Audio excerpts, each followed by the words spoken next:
નમસ્કાર, મંતવ્ય ન્યૂઝમાં આપનું સ્વાગત છે। ગુજરાત ન્યૂઝ લાઈવ સાથે હું છું હિનલ। તો વાત કરીએ તો રાજકોટમાં ગઈકાલે ટીઆરપી ગેમ ઝોનમાં ભીષણ આગની ઘટના બની હતી। મોરબીમાંથી ન શીખ્યા તો વડોદરામાં દુર્ઘટના સર્જાઈ। મોરબીનો મચ્છુ ડેમથી લઈને વડોદરાના હરણીકાંડથી લઈને વડોદરાની દુર્ઘટનાથી ન શીખ્યા તો રાજકોટમાં 27 જિંદગીઓ હોમાઈ। રાજકોટમાં કાળજુ કંપાવતા દર્દનાક સમાચાર સામે આવ્યા। ટીઆરપી ગેમ ઝોનમાં 27 જિંદગીઓ હોમાઈ। કોઈ પણ એનઓસી વગર, પરમિશન વગર આ ગેમ ઝોન ચાલતો હતો। તો ટીઆરપી ગેમ ઝોનમાં ગઈકાલે ભીષણ આગ લાગી હતી। આગની ઘટનાને પગલે 27 જિંદગીઓ હોમાઈ છે। ફાયર એનઓસી વગર જ ચલાવવામાં આવતું હતું ગેમ ઝોન। તો ભૂલકાઓ પર ઘાત જોવા મળી। દર વખતે ફક્ત તપાસની જ વાત થતી હોય છે। કોઈ પણ જાતની પરમિશન વગર, એનઓસી વગર કોના આશીર્વાદથી આ ગેમ ઝોન ચાલતું હતું? સળગતા સવાલો ઉભા થઈ રહ્યા છે। તો રાજકોટ એમ્સ અને સિવિલમાં પણ મૃતદેહોની લાઈન લાગી છે। મૃતકોના પરિવારજનોના અનરાધાર આંસુ આપણે જોઈ પણ નથી શકતા। તો પરિવારજનોના હૈયાભાત રુદનથી કાપી ઉઠી છે રાજકોટ સિવિલ। આગમાં 27 જિંદગીઓ બળીને કોલસો થઈ છે। ગેમ ઝોનમાં આગનો સામાન પહેલેથી જ હાજર હતો। ક્યાંથી આવ્યો પેટ્રોલ, ડીઝલ, કેમિકલનો જથ્થો? સવાલો ઉભા થઈ રહ્યા છે। 1500 લીટર પેટ્રોલ અને 2000 લીટર ડીઝલ હતું। તો રેસિંગ કાર માટે પેટ્રોલ ડીઝલનો જથ્થો લવાયો હતો, જે વિગતો સામે આવી રહી છે। 99 રૂપિયાની સ્કીમ માટે ગેમ ઝોનમાં ભીડ થઈ હતી। રાજકોટમાં જ્યારે ગઈકાલે ઘટના બની તે દરમિયાન 300 લોકો હાજર હતા। મધ્યરાત્રે જ ગૃહમંત્રી હર્ષ સંઘવી પણ રાજકોટ પહોંચ્યા હતા। કલેક્ટર કચેરીમાં હર્ષ સંઘવી એસઆઈટીના સભ્યો સાથે બેઠક કરી। તો સાંસદ, ધારાસભ્ય સહિતના આગેવાનો બેઠકમાં હાજર રહ્યા હતા। સીએમ ભૂપેન્દ્ર પટેલે કડક તપાસના આદેશ પણ આપ્યા છે। તો ઠેર ઠેર ઉગી નીકળેલા ગેમ ઝોન હવે મોત ઝોન બન્યા છે। ગુજરાત કોંગ્રેસનું પ્રતિનિધિ મંડળ પણ રાજકોટ પહોંચ્યું છે। સીએમ સાહેબ, આ મૃતકોના પરિવારનો આક્રંદ તો જુઓ। પરિવારોના આંસુ આપણે જોઈ નથી શકતા। સાહેબ, એક પણ જવાબદાર વ્યક્તિને છોડતા નથી।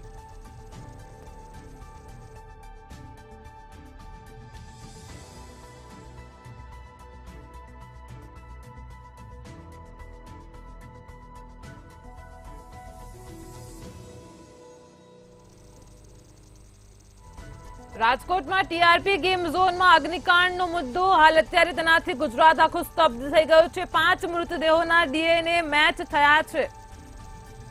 27 જિંદગીઓ હોમાઈ છે। પ્રદીપસિંહ ચૌહાણના સ્વજનોના ડીએનએ મેચ થયા હોવાના સમાચાર મળી રહ્યા છે। તો ડીએનએ મેચ થતા પરિવારજનોને મૃતદેહ સોંપવામાં આવશે। ભીષણ આગને પગલે લોકોના ચહેરા પણ ઓળખી નથી શકાતા। ડીએનએના આધારે પરિસ્થિતિ જે સામે આવી છે, ડીએનએના આધારે હવે મૃતકોની ઓળખ હાથ ધરાશે। તો રાજકોટમાં ટીઆરપી ગેમ ઝોનમાં અગ્નિકાંડનો મુદ્દો પ્રકાશમાં આવ્યો। સમગ્ર દેશમાં ઘટનાને પગલે કરુણટીકા જે સર્જાય છે। 5 મૃતદેહોના ડીએનએ મેચ થયા છે। પ્રદીપસિંહ ચૌહાણના સ્વજનોના ડીએનએ મેચ થયા હોવાના સમાચાર સામે આવ્યા છે। તો ડીએનએ મેચ થતા પરિવારજનોને મૃતદેહ સોંપવામાં આવશે। 5 મૃતદેહોના ડીએનએ મેચ થયા છે। તો રાજકોટમાં ટીઆરપી ગેમ ઝોનમાં અગ્નિકાંડનો મુદ્દો પ્રકાશમાં આવ્યો ત્યારથી સમગ્ર રાજ્યમાં તમામ ગેમ ઝોનને બંધ કરવામાં આવ્યા છે। ઘટનાને પગલે 5 મૃતદેહોના ડીએનએ મેચ થયા છે। પ્રદીપસિંહ ચૌહાણના સ્વજનોના ડીએનએ મેચ થયા હોવાના સમાચાર સામે આવ્યા છે। ડીએનએ મેચ થતા જ પરિવારજનોને મૃતદેહ સોંપવામાં આવશે। 5 મૃતદેહોના ડીએનએ મેચ થયા છે। તો રાજકોટમાં ટીઆરપી ગેમ ઝોનમાં અગ્નિકાંડના મુદ્દે હવે આવતીકાલે 9 વાગે હાઈકોર્ટમાં સુનાવણી થશે, જે વિગતો સામે આવી રહી છે। 5 મૃતદેહોના ડીએનએ મેચ થયા છે। ઘટનાને પગલે સમગ્ર રાજ્યમાં ગેમ ઝોન પર કાર્યવાહી શરૂ કરવામાં આવી છે। તો અગ્નિકાંડ બાદ તંત્રની ઊંઘ ઉડી હતી। ડીએનએ મેચ થતા જ પરિવારજનોને મૃતદેહ સોંપવામાં આવશે। 5 મૃતદેહોના ડીએનએ મેચ થયા છે। તો રાજકોટમાં ટીઆરપી ગેમ ઝોનમાં માત્ર 30 સેકન્ડમાં જ જિંદગીઓ ખાક થઈ ગઈ હતી અને ત્યારબાદ અધિકારીઓ અને જનતાની સેફટી યાદ આવી છે.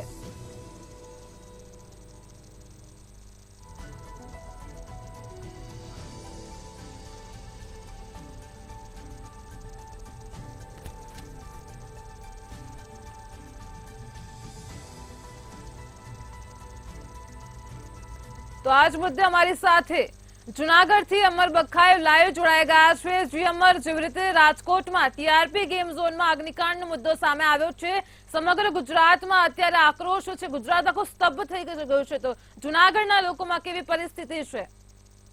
ચોક્કસથી કલ્પના ન કરી શકાય તેવી ઘટના છે તે ગઈકાલે બની છે, ને એક બાદ એક ઘટનાની તંત્ર અને સરકાર રાહ જોતો હોય તેવું લાગી રહ્યું છે. હવે આજે જૂનાગઢ વાસીઓમાં પણ રોષ ભભૂકી ઉઠ્યો છે. આપણી સાથે જૂનાગઢ વાસીઓ છે, તેમને જ વાત કરીશું. પહેલા તક્ષશિલા સુરતની અંદર કાંડ, વિદ્યાર્થીઓના મોત, બાદમાં મોરબીનો મચ્છુ ડેમ, બાદમાં એક બાદ એક ઘટનાઓ બને છે. ગઈકાલે સુરત રાજકોટની અંદર જે ઘટના, કઈ રીતના જુઓ છો આ ઘટનાને? ઘટનાની ગંભીરતા જોઈએ છીએ કે ભાઈ આની અંદર આવી ઘટના ન બનવી જોઈએ. ક્યાંક ને ક્યાંક ભયંકર બેદરકારી છે, ને આવી બેદરકારી એકવાર દુર્ઘટના બની ગઈ, ફરી પાછી આવી ઘટના ન બને એના માટે થઈને કંઈક કરવું જોઈએ. અને એના માટે જે આપ સૌએ સોશિયલ મીડિયાના માધ્યમથી, ન્યૂઝ મીડિયાના માધ્યમથી જે પહેલ ઉઠાવી છે, તો સરકારને ઝંડોળવામાં આવે કે હવે પછી આવી ઘટનાઓ ન બને. દરેક જગ્યાએ જુનાગઢની વાત કરીએ તો જુનાગઢની અંદર જ અમારે માંગના ધોરણથી માંડીને જે જૂનું જુનાગઢ છે એની દશા આપ જોઈ શકો છો કે કેવડી દશા છે.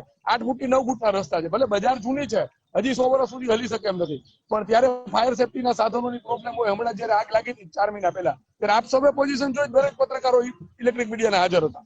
તો એની અંદર ફાયર સેફટી પ્લાનના નાના નાના સાધનો, જે વિશ્વગુરુ બનીને આપણે વિશ્વ સત્તા બનીએ છીએ, મહાસત્તા, એવું આપણે દાવો કરીએ છીએ. તો દાવો કરીએ નહીં, પણ એવી વસ્તુ પણ આપણી પાસે હોવી જોઈએ કે ઉપરથી પણ હેલિકોપ્ટરમાંથી પાણી છટાઈ જાય છે. ફોરેન કન્ટ્રીમાં મહાસત્તામાં જે આગ લાગે ને, તો અને આપણે પાણીનો બંબો આવતા 1 કલાક લાગે છે. તો આ જે બની ગયું એ વખોડવા લાયક છે. જેના જેના પાપે બનાવ બધાને સજા મળવી જોઈએ. એ વસ્તુની સાથે આપણે કોઈ રાજકારણ નથી કરવા માંગતા, પણ દરેક ગામમાં હવે પછી આવું ન બનવું જોઈએ એની ખાતરી તંત્રએ ખાસ રાખવાની જરૂર છે. તો ચોક્કસથી આવી ઘટના અવારનવાર બનતી હોય છે, અને ખાસ કરીને ગઈકાલે જે માસૂમ લોકોના જીવ ગયા છે, માસૂમ બાળકો, જેનો પરિવાર હાલ જે હૈયા રડાર જે કરી રહ્યું છે, અને હજી તો તેના મૃતદેહને પણ સોંપવામાં નથી આવ્યા, અને આ ઘટના દિવસે ને દિવસે બની રહી છે. કેમ તંત્ર કે સરકાર કોઈ એક્શન નથી લેતું, તેવા અનેક સવાલો ઉઠી રહ્યા છે. આપણી સાથે અન્ય લોકો પણ છે, આપણે તેમની સાથે વાત કરશું. અનેક ઘટનાઓ, માસૂમ લોકોના જીવ દિવસે ને દિવસે જઈ રહ્યા છે.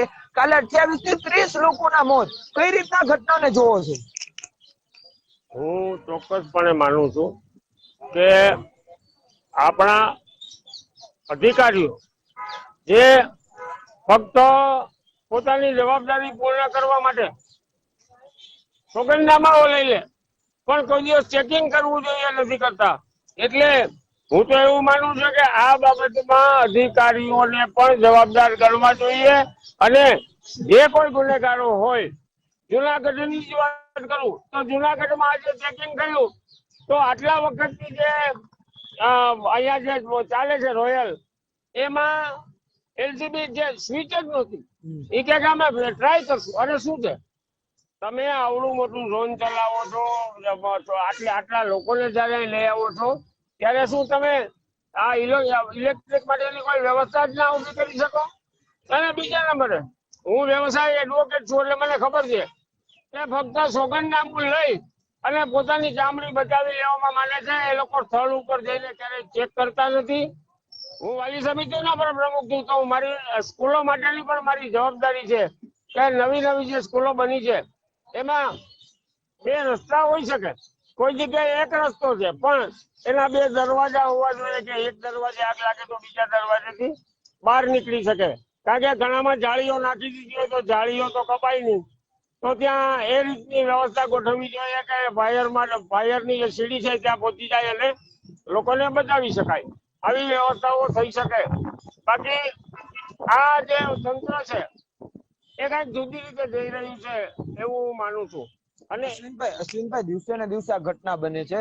ગઈકાલે ઘટના બની 4 લાખ રૂપિયાની સહાય, પહેલા ઘટના બની એટલાની સહાયથી શું પરિવારને તેનું બાળક કે તેના વડીલો મળી જશે? મેં આજે જ એક મારા મીડિયાના એક ઓલામાં મેં કોમેન્ટ કરી છે કે લોકોની જે ઉંમર છે અથવા તો જે લોકો છે એની 4 લાખ રૂપિયા કિંમત આખી દેવામાં આવી છે. પણ જે ઘરમાં એક ને એક કમાનાર હોય, ભવિષ્યનું કાંઈ ન હોય, એ કુટુંબનું શું? એટલે સરકાર આમાં જે, હું તો એમ કઉ છું કે અત્યારે જે તંત્ર છે એમાં ભૂપેન્દ્રભાઈ પટેલ બેઠા છે, એ નીરુબેનના અનુયાયી છે અને એમાં અક્રમ અને બીજું જે છે એ એવી વ્યવસ્થા છે કે અક્રમ એટલે કઈ નહીં કરવાનું, કોઈ કર્મ નહીં કરવાના, પણ હપ્તા તો લોકોને મળી જ જાય છે. જે લોકો અક્રમ જે વ્યવસ્થા છે એના હપ્તા તો મળી જ જાય છે. એટલે જે ભ્રષ્ટ શાસન છે એમાં લોકોને મોટિવેટ કરી અને આજના સમયે શું કરવું જોઈએ એને માટે તમારે બહુ સારી રીતે લોકોને શીખવવું પડશે. ખાસ કરીને હપ્તાની પણ વાતો આવતી હોય છે, પરંતુ હાલ વાત છે 28 થી 30 લોકોના જીવ ગયા. પહેલા સુરતમાં ઘટના બને છે તો પણ તંત્ર જાગતું નથી, ફક્ત કહે છે કાર્યવાહી થશે, એસઆઈટી ની રચના થશે. રચના થાય છે પણ કાર્યવાહી નથી થતી, આરોપીઓ છૂટી જાય છે. આ સરકારને કોણ સમજાવશે? કાલે 28 થી 30 લોકોના જીવ ગયા, લોકોના કોળિયું નથી મોઢામાં ઉતરતું અને આ સરકાર હજુ તપાસની વાત કરે છે. શું કહેશો સોહિલભાઈ? ખાસ કરીને અવારનવાર આવી ઘટના, સરકારના પેટનું પાણી નથી હલતું, તંત્ર કામગીરી કાગળો ઉપર કરે છે ને જે આરોપીઓ હોય છે તે છૂટી જાય છે. પ્રથમ તો એ વાત કરીએ કે આવી ઘટનાઓ અત્યારે જેમ સમજીએ કે એક મોટી લાઈન લાગી છે. ભૂતકાળની અંદર, તાજેતરના ભૂતકાળની અંદર તક્ષશિલા કાંડ છે, મોરબી ગુલકાપુરા કાંડ છે, બરોડા હરણી તળાવનું કાંડ છે. તો આવા ઘણા કાંડો થઈ જાય છે, પછી તાત્કાલિક એના માટે સમિતિઓ રચવામાં આવે છે અને અનેક નાટકો કરવામાં આવે છે. તો સૌ પ્રથમ તો આવા નાટકો છે પેલા બંધ થવા જોઈએ અને આના ઉપર પૂરતી તપાસ કરી અને ભવિષ્યમાં આવા બનાવો ન બને. હમણાં જ આપણે જે અશ્વિનભાઈ જે વાત કરી કે જુનાગઢમાં પણ આવી જ પરિસ્થિતિ છે કે ઘણી શાળાઓ, ઘણા ટ્યુશન ક્લાસીસો એવી જગ્યાઓ ચાલે છે કે જે ત્યાં જો અગર મને કોઈ એવો અકસ્માત થાય તો એમાંથી એક પણ બાળક જીવતો ન રહે. તો આવા બનાવો ન બને એના માટે તાત્કાલિક ધોરણે આ વ્યવસ્થા ઉભી કરવી જોઈએ. અને જુનાગઢ જે મહાનગરનું બિરુદ આપ્યું છે, તો મને તો એ સમજાતું નથી કે જુનાગઢને મહાનગરનું બિરુદ કયા અર્થમાં આપવામાં આવેલ છે. તો પ્રથમ તો આવી બધી જે ઘટનાઓ ન બને ને ભવિષ્યમાં આવા બનાવો ન બને તે જરૂરી છે અને આ બાબતની ચોક્કસ તપાસ થવી જોઈએ અને એના જે આરોપીઓ છે એને ચોક્કસ સજા મળવી જોઈએ, એને જામીન પણ ન મળવા જોઈએ. તાજેતરના જે મોરબી કાંડના જે આરોપી છે એને જામીન મળી ગયા છે. તો હમણાં જ જે રાજકોટ કાંડ બન્યો છે, એક જે પરિવારજને એવી વાત આપી છે કે આ જે આરોપીઓને જો જામીન મળશે તો હું એને જાહેરમાં મારી નાખીશ, એવી પણ વાત કરી છે. તો આ કેટલી કરુણાજનક બાબત કહી શકાય કે લોકોએ હવે આવી રીતના આ હદ ઉપર આવી જવું જોઈએ. તો આવું બને નહીં, એના માટે બહુ જરૂરી છે. ચોક્કસથી કહી શકાય કે એક બાજુ આ તંત્રનું કામ એવું છે કે ઘોડા છૂટી ગયા બાદ તબેલાને તાળા મારવા જાય છે. કારણ એ છે કે આવી ઘટના બને છે તો તપાસના આદેશ, આખા રાજ્યમાં ગેરચોર હોય તો ત્યાં તપાસના આદેશ. તો હમણાં સુધી આ તંત્ર શું કરે છે, શું આ અધિકારીઓ શું બેસવા માંડે છે, તેવા પણ સવાલો ઉઠી રહ્યા છે. આજે એટલે બોલવું પડે છે કે 28 થી 30 માસૂમોના જીવ ગયા છે, પરંતુ આ અધિકારીઓ જે રાજકોટના અધિકારીઓ છે તેને રાતના ખુરશીઓ જોઈતી હતી, તે પણ દ્રશ્યો આ છે તે માધ્યમોથી જોવા મળ્યા છે. એટલે આજે બોલવું પડે છે. આપણી સાથે અન્ય લોકો છે, તેમની સાથે પણ વાત કરશું. તુષારભાઈ, આ ઘટના કેટલી હદ સુધી વ્યાજબી કહેવાય? આ ઘટના લોકોના રોષ તો છે, પરંતુ તંત્રની નઠારાગીરી તમે જુઓ. તાજેતરમાં જ સોશિયલ મીડિયામાં જોવા મળ્યું કે એફઆઈઆર માં કંઈક હકીકત લખાયેલી છે અને રાજકોટ પોલીસ કમિશનર કંઈક વાત કરે છે મીડિયા સામે. પોલીસ કમિશનરની શું જવાબદારી નથી? રેકોર્ડ ઉપરની હકીકતથી વિપરીત વાત કરી અને પોલીસ કમિશનર સાબિત શું કરવા માંગે છે? કોના દબાણમાં તંત્ર કામગીરી કરે છે અને શા માટે કરે છે? કારણ કે એ લોકોનું તો કોઈ નથી ગયું અને જેનું ગયું છે એ લોકોના અન્નનો દાણો મોઢામાં નથી જતો, એમનો આંખમાં ઊંઘ નથી આવતી. એ લોકોનું હૈયાફાટ ઉડન જોઈ અને આજે જુનાગઢના લોકોનામાં પણ દુઃખીની છે. અને જુનાગઢમાં પણ પ્રશ્ન ઉઠે છે કે ક્યાં ગઈ તમારી માનવતા? જયારે વાત આવે છે તક્ષશિલાની તો અને એક પ્રશ્ન સરકારને કરવો છે આપના માધ્યમથી કે ગુજરાતમાં જ આવી ઘટનાઓ શા માટે બને છે? શું ગુજરાત બહાર કોઈ ટ્યુશન ક્લાસ નથી ચાલતા? શું ગુજરાત બહાર ક્યાંય વોટિંગ નથી થતું? શું ગુજરાત બહાર કોઈ હોસ્પિટલો નથી? શું ગુજરાત બહાર ક્યાંય કોઈ ગેમ ઝોન નથી? માત્ર ગુજરાત બહાર આટલી મોટી હદે જાનહાની થાય એવી ઘટના છે અને સરકાર તાઇફામાંથી ઊંચી નથી આવતી. 4-4 લાખના વળતર તાત્કાલિક જાહેર કરવામાં આવે છે. કોઈ પણ ચમરબંધીને છોડવામાં નહીં આવે. પણ ક્યાં ચમરબંધીની વાત કરો છો તમે? આજે તમારા જ કહેવાથી જો પોલીસ છે એની કામગીરી મીડિયા સમક્ષ જાહેરમાં જો સ્પષ્ટ નથી કરી શકતું, સ્પષ્ટ કામગીરી નિષ્પક્ષ કામગીરી પોલીસ તંત્ર નથી કરી શકતું, તો તમે ક્યાં ચમરબંધીને પકડશો અને ક્યાં ચમરબંધીને સજા આપશો? કઈ નહીં થાય. કારણ કે આ ગુજરાત મોડલ છે અને આ ગુજરાત મોડલ હવે દિવસે ને દિવસે આજે લોકોનો રોષ તો તમે જુઓ. એક કુટુંબીએ એમ પણ કેવું પડ્યું છે કે જો તમે માફ કરો તો હું માફ નહીં કરું. તો આ વાત હવે સરકારી તંત્ર અને એક વખત જો લોકો કાબુ બહાર જશે, એક વખત આ કિલ્લો પડી જશે, તો આવનારા દિવસોમાં કોણ કોને સાચવશે? શું કેટલું તંત્ર છે એ સરકારી અધિકારીઓની રક્ષણ માટે તમે ઉભું રાખી શકશો? કઈ નહીં થાય. જયારે લોક જુવાળ ફાટશે ત્યારે કોઈ કાબુમાં નહીં રહે.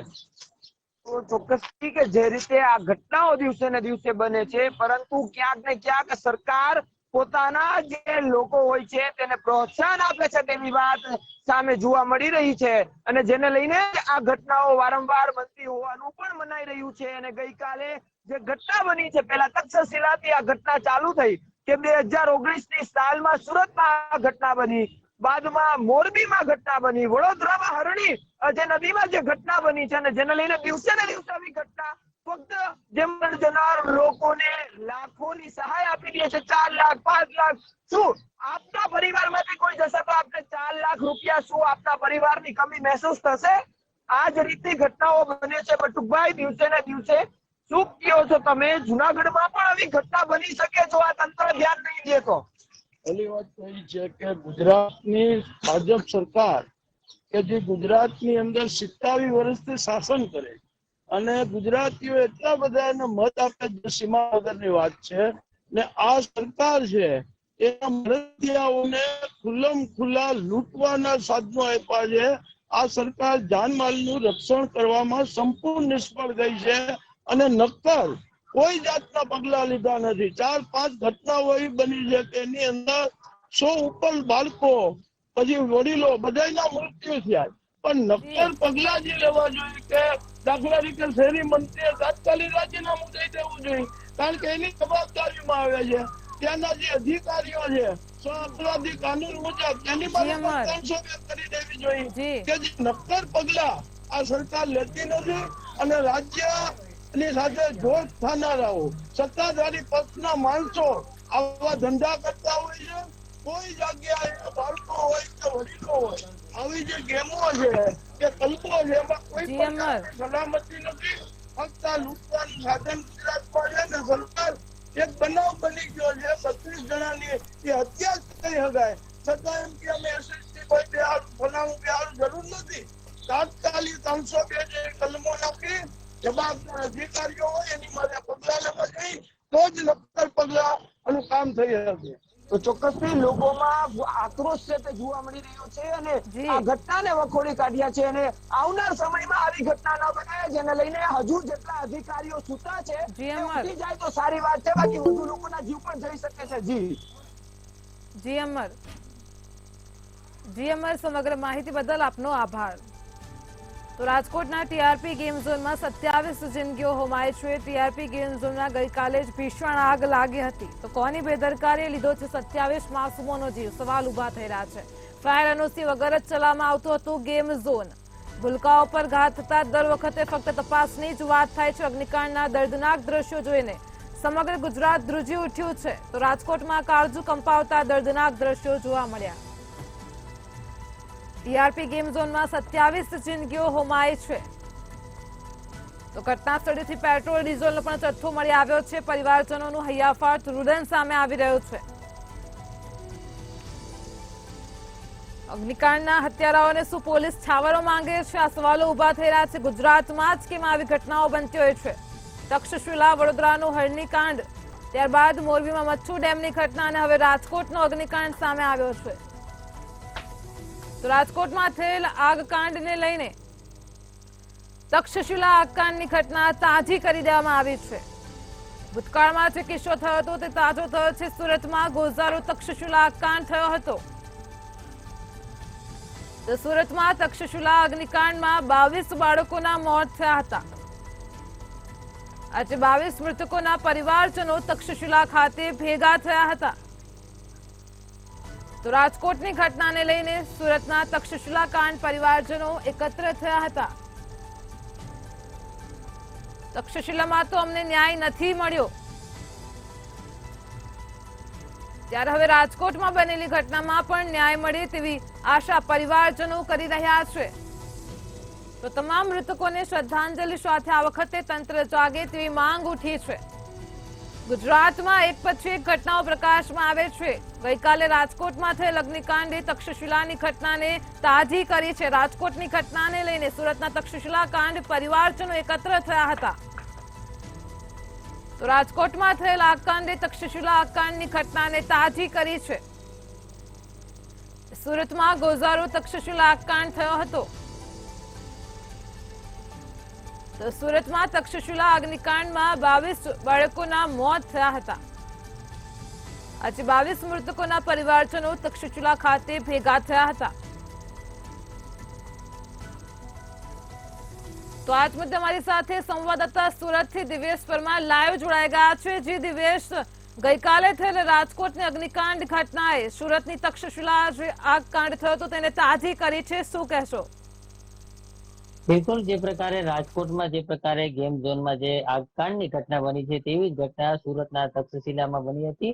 અને સુરતમાં તક્ષશિલામાં આ જે ઘટના બની હતી તે 24 તારીખે બની હતી. એટલે કે આ ઘટનાના 2 દિવસ પહેલા જ ઘટના આ પ્રકારની બની હતી ને એ જ તારીખ હતી જ્યારે તક્ષશિલા અને 5 વર્ષ પૂર્ણ થયા છે આ સમગ્ર આગકાંડ થયો હતો. ત્યારે કહી શકાય કે જે પ્રકારે આ રાજકોટમાં જે પ્રકારે આગકાંડ થયો છે ને તેમાં માસૂમોની જે જિંદગી હોમાઈ ગઈ છે તે જ પ્રકારે સુરતના તક્ષશિલા આર્કેડમાં પણ આ પ્રકારની ઘટના છે તે બની હતી, જેમાં 22 જેટલી જિંદગીઓ છે તે આગમાં હોમાઈ ગઈ હતી. એક ટ્યુશન ક્લાસીસ ચાલી રહ્યું હતું અને ટ્યુશન ક્લાસીસ એ પણ પતરાના શેડની અંદર ચાલી રહ્યું હતું. તે દરમિયાન અચાનક જ આગ ભભૂકી ઉઠી હતી અને જે નીકળવાનો જે ગેટ હતો એ પણ લાકડાનો હતો અને ત્યાં પણ જે દાદર મૂકવામાં આવ્યો હતો તે પણ લાકડાનો હતો, તે સળગી ઉઠ્યો હતો અને તેના કારણે કોઈ પણ વિદ્યાર્થી બહાર નીકળી શક્યું ન હતું. એટલા માટે તમામ જે વિદ્યાર્થીઓ હતા તે ત્યાં હોમાઈ ગયા હતા. અને મહત્વનું એ પણ કહી શકાય કે અમુક વિદ્યાર્થીઓ છે તેમને ઉપર 4થા માળેથી છલાંગ પણ લગાવી હતી અને પોતાનો જીવ બચાવવાનો પ્રયાસ કર્યો હતો. ત્યારે આ જ ઘટનાની જે રાજકોટમાં ઘટના બની છે ત્યારે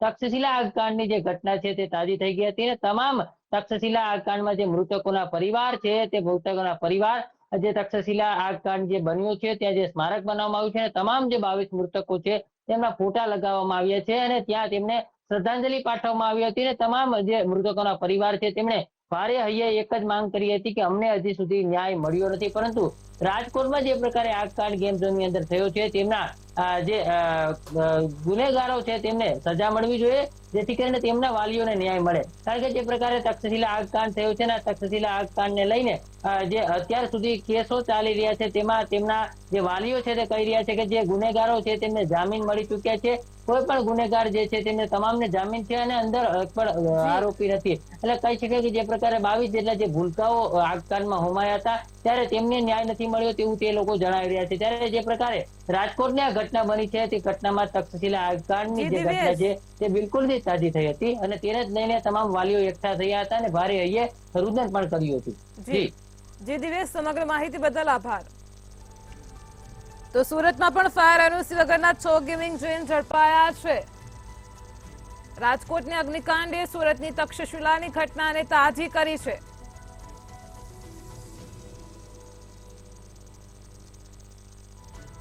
તો રાજકોટમાં થયેલા આગકાંડે તક્ષશિલા આગકાંડની ઘટનાને તાજી કરી છે. સુરતમાં પણ ગોઝારો તક્ષશિલા આગકાંડ થયો હતો. રાજકોટમાં જે ગેમ ઝોન ડેથ ઝોન બન્યો હતો તેને પગલે સુરતમાં ફાયર એનઓસી વગરના 6 ગેમિંગ ઝોન પણ ઝડપાયા હતા. સમગ્ર રાજ્યમાં તપાસ શરૂ કરવામાં આવી છે. તો રાજકોટની ઘટનાને લઈને સુરતના તક્ષશિલા કાંડ પરિવારજનો એકત્ર થયા હતા. તો આજ મુદ્દે અમારી સાથે સંવાદદાતા રાજકોટથી ધ્રુવ કુંડેલ લાઈવ જોડાઈ ગયા છે. જી ધ્રુવ, રાજકોટમાં જે સમગ્ર અગ્નિકાંડ થયો આખરે કોની બેદરકારીએ લીધો છે આ 27 માસૂમોનો જીવ, શું કહેશો?